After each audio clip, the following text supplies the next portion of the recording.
항상 제가 강조하는 건 환율은 원인이 아니라 결과다. 환율이라는 게 인체의 땀하고 비슷하거든요. 겁나는 게 1,400원, 1,500원 넘어가면 어떻게 하느냐 싸움을 하는 거죠. 달러와 가치가 고점 한번 시도를 할 텐데요. 네.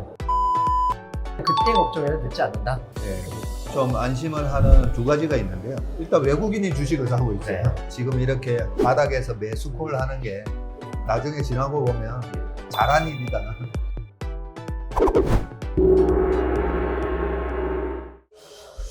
그러면 이거 하나 드시고 제가 환율 좀 여쭤보려고 하거든요. 네. 근데 환율의 꼭지랑 그 지수의 바닥이랑 일치하는가 보면 지수가 바닥이 먼저 나오고 환율이 나중에 피크아웃 치더라고요. 우리나라 원달러 환율을 봤더니. 네. 그래서 2008년도에도 10월 달에 우리 지수가 891을 찍고 반등이 들어가는데 여전히 이제 미국 시장이 좀 안 좋다 보니까 외국인들이 2009년 3월까지 주식을 안 사더라고요. 우리 주식을 안 사는데도 지수는 올라왔었어요.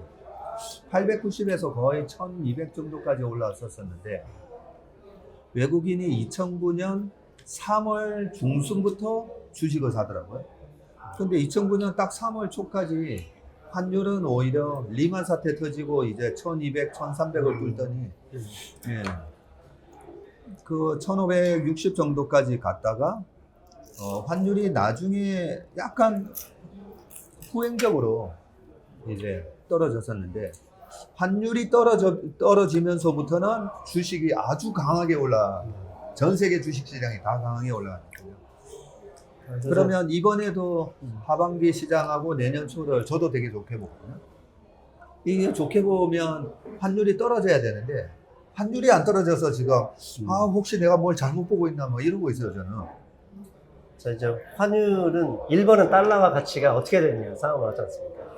다만 지금 현재 무역수지 적자 강론이 걸리긴 합니다. 하지만 경상수지는 흑자예요. 네, 그렇더라고요. 중요한 건 경상수지 흑자라는 얘기냐면 무역으로 벌어들이는 돈은 마이너스인데 무역 외의 수입이 들어오기 때문에 달러가 플러스한 얘기거든요. 그렇죠. 그래서 그 점은 저는 안심이 됩니다. 왜냐하면 이 경상수지가 왜 중요하냐면 지난 2010년 박근혜 대통령 때 그때 환율이 1,300원 잠깐 찍었을 때 그때 경상수지가 몇 달 마이너스였었습니다. 그때 그 한국은행 거기 보면 다 나와 있기 때문에 확인해 보면 그때가 경상수지가 마이너스 나와 있었습니다. 그때 유가가 낮았었는데 왜 마이너스였죠?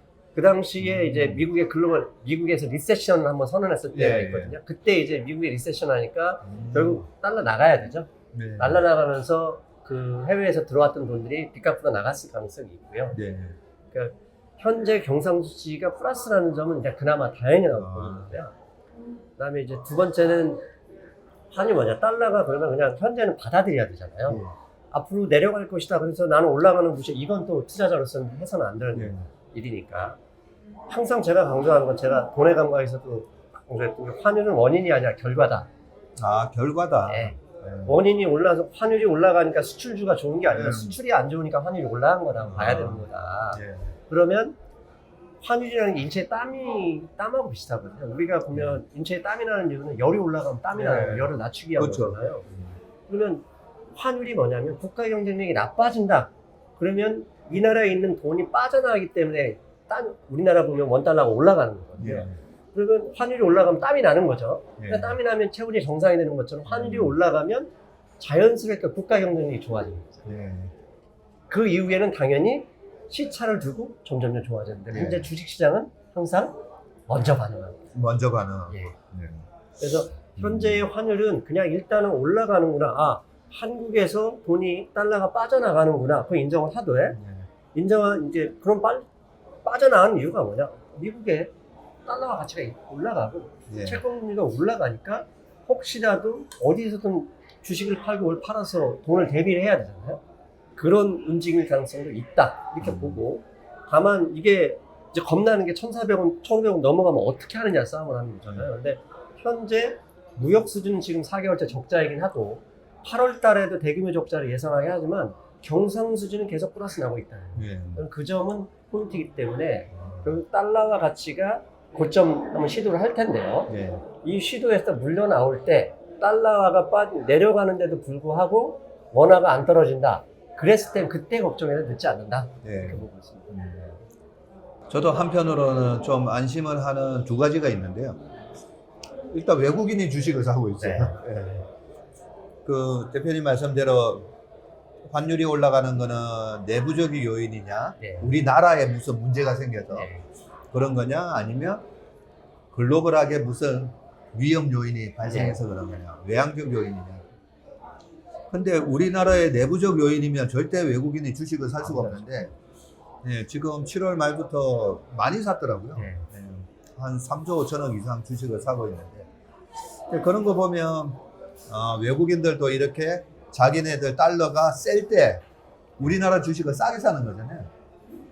그리고 또 하나는요, 그 달러 인덱스를 보면 지금 이제 109 정도까지 왔는데, 그 전에 제일 많이 올랐을 때가 지난 80년도 85년 플라자 합의할 때. 예. 그때 140 정도. 그러니까요. 그때 이제 130을 넘었었는데, 플라자 합의하고 나서 나중에 이게 뭐 70까지 빠지더라고요. 그러면, 아니, 미국은 왜 플라자 합의를 했을까? 강달러가 너무 지속되는 거 원치 않는 거잖아요. 저희는 이제 미국 기업들 실적 발표할 때마다 다 체크하거든요. 그러니까 요즘 보면 마이크로소프트부터 구글, 웬만한 미국의 다국적 기업들, 맥도날드나 코카콜라까지 환 손실이 있어요. 맞습니다. 환 때문에 까먹는 돈이 뭐 20조, 30조 이렇게 되더라고요. 그래서 미국 정부 입장에서도 자국 내 산업을 살리기 위해서는 계속 강달러로 갈 수가 없잖아요. 네. 그래서 지금 만약에 달러 인덱스가 이번에 108이 만약에 고점이라면 그 다음부터 떨어질 때 지금 우리 지수가 2450이면 이게 떨어지면 무조건 이렇게 올라가게 돼 있잖아요. 그런 상상을 해보면 대표님이나 저나 지금 이렇게 바닥에서 매수콜 하는 게 나중에 지나고 보면 잘한 일이다. 그런 생각이 들 것 같아요. 저는 이제 책에서 보면 제가 달러이니까 중앙은행이 금리를 올라가는 인플레이션도 있지만 진짜 숨겨진 이유는 네. 달러 가치를 지켜내는 게 우선인 거다라는 네. 얘기 하고 있거든요. 근데 이게 무슨 의미냐면 사실 만약에 석유 가격이 뭐 100달러 하던 게 네. 1년 만에 100달러고 또 1년 만에 200달러처럼 기하급수적으로 올라가면 네. 달러는 아무도 가지려고 하지 않겠죠. 그러겠죠. 이거 버려하면서 버린다는 의미는 주머니에서 버리는 게 아니라 은행 가서 대출 받아서 대출 받는 즉시 석유를 산다는 무조건 얘기죠. 석유사하고 자산 사. 예. 그렇게 되면 어차피 달러로 벌어야죠. 아니죠. 이제 중국이 있기 때문에 달러 가치 그렇게 하락시켜 버리면 중국이 가만히 있지 않거든요. 왜? 산유국 자체 사우디아라비아 얘네들은 중국들은 원할 수도 있는 거거든요. 가지고 있으면 떨어지게 돼 있거든요. 네. 그래서 지난 80년대 이후에 80년대에도 그 당시에 이제 79년대에 원유 사태 일어나면서 달러 가치가 완전히 폭삭했다가 네. 그걸 140까지 끌어올린 게 볼커 의장의 금리 인상이고 네. 이게 가지고 있으니까 아까 방금 전에 말씀하신 것처럼 83년대 플라자 일본 데려다가 플라자 합의에서 때렸거든요. 왜 때렸냐가 중요한 거죠. 미국 기업 살려야죠. 그러니까 미국 예. 기업 살려야 돼. 예. 자, 그럼 80년대보다 지금 현재 미국 기업들, 글로벌 기업들이 이 달러에 더 민감할 수밖에 없습니다. 왜? 그 당시에 따져봤자 미국 기업 강했던 것들 따져보면 자동차 회사하고 석유 그래요? 회사밖에 없었어요. 아. 지금은 빅테크, 반도체, 서비스 회사 이거 네. 다 해외에서 돈 벌어오는 거예요. 네. 그럼 유럽이 뭐 당연히 박 대표님도 아시겠지만 유럽이 왜 힘드냐? 유럽은 제조업이 없습니다. 없어요. 다 죽었어요. 예. 인구 자체도 줄어버리고 있고 네. 그러다 보니까 산업 구조를 관광업 위주로 바꿔버렸어요. 네. 그래서 제조업은 전부 다 중국으로 보내버렸고 아. 그러다 보니까 팬데믹으로 딱 멈춰버리니까 관광객이 안 오니까 유럽은 답이 없는 거예요. 그러면 이게 정말 중요한 게 유럽은 이미 제조업을 다 버렸고 유럽에서 잘 나간다는 다국적 기업은 이제는 자동차 몇 개, 폭스바겐이나 BMW 몇 개, 하악해서 몇 개 있습니다. 네. 없어요. 한국은 그나마 몇 개 있어요. 일본 토요타 있었는데 이제 없어요. 왜? 그 당시 다 가지고 있던 거 한국에 다 뺏겼어요. 네. 지금은 현재 글로벌 기업 경쟁을 따지면 디지털 기업이 워낙 강력하기 때문에 그건 다 미국이 다 가지고 있고 미국에 대항하는 그나마 대항할 수 있는 게 중국의 위챗이나 이런 것 빼고는 한국에 네이버나 카카오밖에 없는 상황이에요. 전 세계에서. 이런 걸 따져보면 미국 기업이 달러 강을 원하지 않아요. 그래서 지난번 140, 이 기울기를 달러 인덱스를 혹시 내가 찾아보시면 나중에 기울기를 보면 140, 120, 딱 110에 다 있습니다. 110 넣기 쉽지 않을 겁니다. 그런 면에서 보면. 그리고 모건 스탠리에서 그런 글을 하나 올렸더라고요. 제가 잠깐 봤는데 현재 달러 강세가 지금 몇 달 동안 이루어지고 있는데 이것 때문에 S&P 500 기업의 순이익이 8% 줄어들고 있다. 이 얘기를 뭐냐? 저는 골드만사스 어떤 사람들 모건스에 이랬으니까 야 8% 줄면은 더 떨어. 저는 그렇게 보지 않습니다. 파월의장한테 그 의견을 던져주는 거거든요. 너 계속 카드래? 우리 기업들 계속 손실이야. 너 도대체 어느 나라 중앙이자 계속 던져주는 거라고 보거든요. 이런 면에서 볼 때 지수 한 번만 더 반짝해버리면 파월의장 발언 어느 순간 적당히 안전하게 그러니까 주식시장이 걱정하는 식은 안 나올 거라고 봅니다. 저도 많이 동의하는 게 중앙은행이 고용하고 물가인데 그나마 고용이 지금 3.5 하고 있으니까 저렇게 금리를 올릴 수가 있는데 사실 미국 경제가 소비인데 이 고용이 불안정해지면 미국 경제가 무너지고 기축통화의 지위가 무너질 수 있잖아요. 그래서 저는 그 달러 강세가 이렇게 계속 지속되게 절대 놔두지 않는다. 저도 그렇게 생각합니다. 근데 이제 고용 지표, 실업률이죠. 실업률과 S&P 500 인덱스를 30년간을 비교해보면 실업률이 바닥일 때, 완전히 최저점일 때 항상 S&P 500이 고점이었어요. 그렇죠. 그게 완전 역으로 변화돼요. 근데 그걸 깨친 게 지금 팬데믹 상황이에요. 그래서 이게 S&P 500이 올라가고 싶어도 이 실업률이 전혀 반등을 안 해서 오히려 떨어져 버리니까 그에 대해서 투자자들은 걱정하는 게 있는 것 같더라고요. 하지만 앞에서 말씀드렸죠. 미국 실업률 조사한 거 제가 지난달 거 조사한 거 있거든요. 투자 미상이 많아졌어요. 27% 플러스 됐고 풀타임 웍은 확 줄어버렸어요. 근데도 그게 다 일자리로 잡혀버리니까 잡혀서 그렇군요. 그것도 결국은 조만간 뭐 너무나도 다 자르고 있지 않습니까? 그렇게 반영이 될 거라는 생각을 합니다. 저도 박 대표님 궁금한 게 또 그러세요? 최근에 현대차가 자율주행 사업부하고 AI 사업부를 통째로 떼어서 포트트닷에 이렇게 통합하겠다고 했지 않습니까? 예. 좋은 말로는 통합이고 나쁜 말로는 물적 분할이지 않습니까? 그러니까요. 저는 그래서 이게 되게 좀 실망스러워요. 왜냐면 최근에 하나그룹 주가가 되게 강세인 게 분할이 아닌 합병을 재료로 해서 난 보고 있는데 그리고 반대로 네이버나 카카오페이 이런 게 약세가 또다시 자회사 독립이라는 물적 분할, 일종의 물적 분할 뭐 좋은 말로 그건 이제 자회사 분할이죠. 이 부분에 대한 시장의 신뢰를 잃었기 때문에 그렇게 약세를 보고 있거든요. 맞습니다. 또 하나 기관 투자자 입장에서는 이런 물적 분할, 사실 미국에는 이런 제도 없는 거지 않습니까? 그래, 대주주만 좋은 제도이기 때문에 이런 부분을 기관 투자자 입장에서 좀 견제를 하거나 좀 어떻게 소액 주주를 위해서 막아낼 수 있는 방법 이런 부분을 고민을 해주실 수 있을지. 저는 우리나라 국민연금이나 큰 연기금들이 많잖아요. 그리고 우정사업부 굉장히 큰 기관이고요. 그리고 이제 보험사들 이 물적 분할로 인한 왜 주주 가치가 훼손되는지에 대해서 잘 모르셨던 것 같아요. 모르셨던 것 같은데 물적 분할이 왜 주주 가치를 훼손하는지에 대해서 제가 여러 번 이제 말씀드리거든요. 우리나라는 주주 환원율이 30%가 안 되잖아요. 미국의 기업들은 배당 80% 때리고 거기다가 자사주 매입까지 해서 쏟아가면서 주주 환원율이 100%가 넘는 기업들도 많잖아요.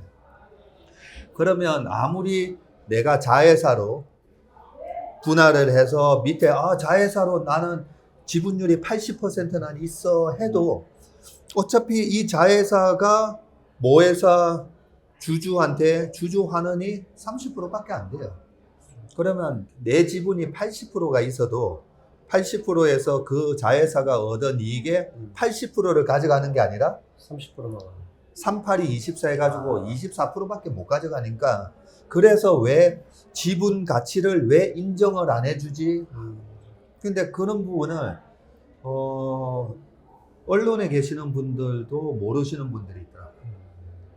물적 분할이 왜 지주회사의 디스카운트 요인인지 모르겠습니다. 이렇게 방송에서 얘기하시는 분이 있었어요. 첫 번째가 주주 환원율이 낮아서 그래요.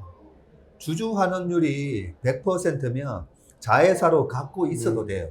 80% 자회사로 그렇죠. 갖고 네, 있어도 그 이익의 80%는 내 거니까. 네. 그리고 또 두 번째가요. 모든 주식은 적대적 M&A가 가능해야 되거든요. 이번에 워런 버핏이 옥시덴탈 인수하잖아요. 옥시덴탈 회장이 누군지 거기 뭐 누가 오는지 모르잖아요. 그리고 실제로 미국 기업들 보면 전부 다 1등이 블랙락, 2등이 뱅가드, 네. 펀드들이 들고 있어요.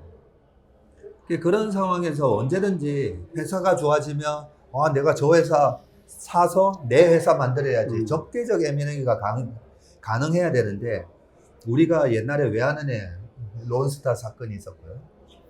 IMF를 겪으면서 우리가 자본이 없을 때 외국 자본이 들어와서 우리 기업을 헐값에 강탈해 간다라는 피해의식이 있어요. 근데 지금은 우리가 국민연금이 우리 세계의 3대 연기금이잖아요. 그리고 퇴직연금도 굉장히 커지고 있어요. 그렇다면 우리가 자본이 없는 게 아니거든요. 그래서 우리나라의 주식을 정부가 보호해주기 위해서 인적 분할, 문적 분할을 했을 때 인적 분할을 해가지고도 지주 체제로 만들어줘서 오너의 지배력을 강화시켜주고 있어요. 예. 그 법이 IMF 이후에 나왔던 법인데 계속 연장을 해주고 있어요. 이것도 잘못됐다는 거죠. 이제는 국민들의 노후가 주식시장에 달려있잖아요. 맞습니다. 800만이에요. 670만이라는데 제가 보면 한 800만 되는 것 같은데 우리가 앞으로 90년, 100년은 살아야 되는데 이 노후가 주식시장에 달려있기 때문에 이 잘못된 부분을 저도 이렇게 계속 외치고 있고 그리고 우리나라 국민연금을 비롯해서 큰 기관 투자자가 이렇게 현대차에서 모르고 그런 걸 결정할 수가 있잖아요. 근데 지난번에도 현대 모비스랑 현대 기아차를 어떻게 하려다가 반발이 있었으니까 안 했거든요. 저는 이번에도 안 할 거라고 믿습니다. 믿는데 그걸 갖다가 기관 투자가가 얘기를 해줘야 되죠. 그래서 저는 국민연금한테 자꾸 이제 부탁드리거든요. 보면 우리나라는 보면 대주주 다음으로 많이 갖고 있는 기관이 국민연금이잖아요. 그러면 국민연금이 저는 얘기를 해줘야 된다고 생각해요. 사실 기업한테. 그죠? 우리 보면 지금 뭐 아까 앞에서 말씀하신 서학개미, 더학개미 있지 않습니까? 사실 부동산에 투자하는 돈이 부동산 기업에 가면 당연히 부동산 회사는 좋아집니다. 하지만 아파트를 아무리 잘 지은들 그게 글로벌 경쟁력과 무슨 의미가 있겠습니까? 그렇죠. 그런데 주시장은 완전히 다른 거지 않습니까? 한국의 투자자들이 외국에 가서 투자하는 게 아니라 한국 기업에 투자해서 한국 기업의 주가가 올라가면 그 올라간 주가에 대비해서 유증을 하든 다른 활동을 해서 다시 기업 발전에 하는 일자리도 같이 늘어나고 그게 기업 경쟁력이고 그게 글로벌 경쟁력이지 않습니까? 그렇다면 많은 사람들이 미국에 나가지 않고 한국 주식 투자에 투자할 수 있는 여건이 필요하지 않습니까? 그게 대표적으로 뭐 10억 대주주기 말도 안 되는 거죠. 10억이면 아파트 전세값도 안 되는데 그걸 대주주로 엮고 세금을 더 내게 하든지 이건 다행히 없어지긴 했지만 그다음에 글로벌 스탠다드하고 완전히 이게 말도 안 되는 물적 분할 제도 이런 부분은 막아줘야 그래야 한국도 장기 투자할 수 있는 거예요. 그 부분은 뭐 제가 계속 얘기를 할 거고요. 지금 조금씩 이제 계몽이 되고 있다라고 생각합니다. 그래서 우리나라 상장사의 오너분들은 상장을 했으니까 이게 내 회사가 아니잖아요. 이제 그런 부분에 대해서 조금 인식을 해주시고, 그런 부분을 기관 투자가 옆에서 이제 감시자의 역할을 해주고요. 그러면서 이제 주주 환원율이 30%가 아니라 70%, 네. 100%, 뭐 100%는 바라지도 않고 한 60%만 돼도 우리나라의 멀티플이 PER이 맨날 10배에서 왔다 갔다 하는데 글로벌 평균이 15배거든요. 15배까지 무조건 올라온다고 해요. 그리고 우리나라가 지금 일본을 제끼고 뭐 독일을 하고 이런 식으로 우리나라 기업들이 얼마나 그 기업 경쟁력이거든요. 세계적인 수준이 되는데 주가가 저러고 있다는 거는 딱 하나 주주 환원율. 그리고 여전히 이게 주주의 회사가 아니라 개인의 회사다라는 인식 때문인 것 같아요. 올해 하반기에 지금 개인 투자자들이 많은 종목들, 특히 이제 DB 하이텍, 네. 그다음에 후성, 이게 다 물적 분할하면서 주가가 급락해 버렸거든요. 네. 그렇다면 죄송한 얘기인데 기관 투자가는 정보가 빠르기 때문에 제가 볼 때 어느 정도 대책을 세웠거나 손쉽게 매도해서 나왔을 수도 있다고 봅니다. 하지만 개인 투자가는 신문에서조차도 이 물적 분할이 나쁘다는 얘기 하지 않고 어물쩍 넘어갑니다. 그러면 개인 투자자 입장에 결국 올라갈 거야 이러면서 지난 LG화학 주주, SK이노베이션 주주 어떻게 당했습니까?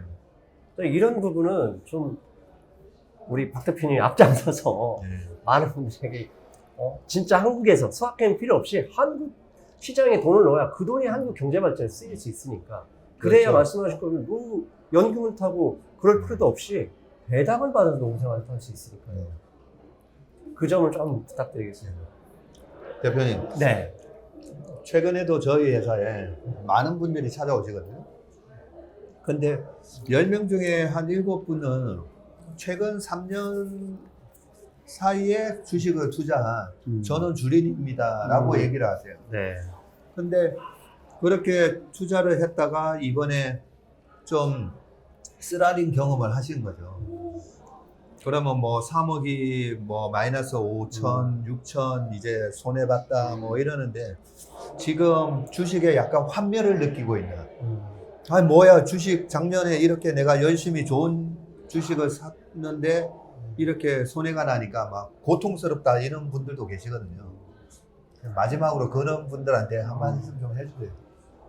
제가 얼마 전에 친구하고 대화를 그러니까 커피 한잔 하면서 얘기를 했는데 저는 운동을 열심히 하니까 친구한테 제가 이런 얘기 또 운동 좀 해야 되겠다. 배가 너무 나왔어 그랬더니 건강이 안 좋아서 네. 그래서 어디가 안 좋으니까 그냥 일반적으로 조금씩 가지고 있는 뭐 혈압이나 뭐 이런 것들 그래서 그거 치료한 다음에 운동하겠다 이러더라고요. 그래서 제가 이런 말을 했어요. 야 몸이 완벽해진 다음에 운동하겠다는 얘기는 죽은 다음에 하겠다는 거야. 죽기 전에는 누구나 다 조금씩 아픔, 병든 다 들고 있는 거야.